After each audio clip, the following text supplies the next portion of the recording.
In this video, I'm going to teach you how to add a signature in Outlook. But first, if you're new here, please hit the like and subscribe button to stay updated. So let's get right into this video. So first, what you want to do now is go to the top left of the window and click on File. And then on the bottom left, you have to click on Options. Once you're in the Options window, click on Mail. And then on the third section, you're going to see Signature. So you just click on that. And in this window now, you have to click on email account and choose which account you want this signature to be on. So I want it to be on this one. And then what you're going to do is click on new.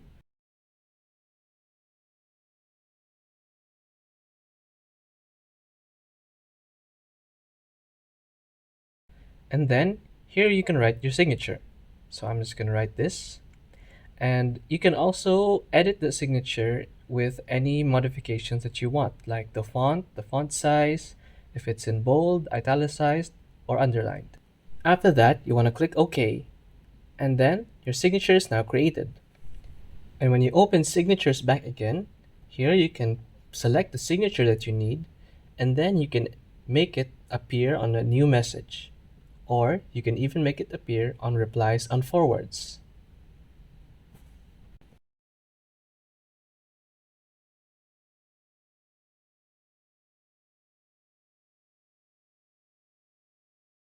And now, once we open up a new message, your signature will be there. There it is. So that's basically all there is to this video on how to add your signature on Outlook. Thanks for watching and goodbye.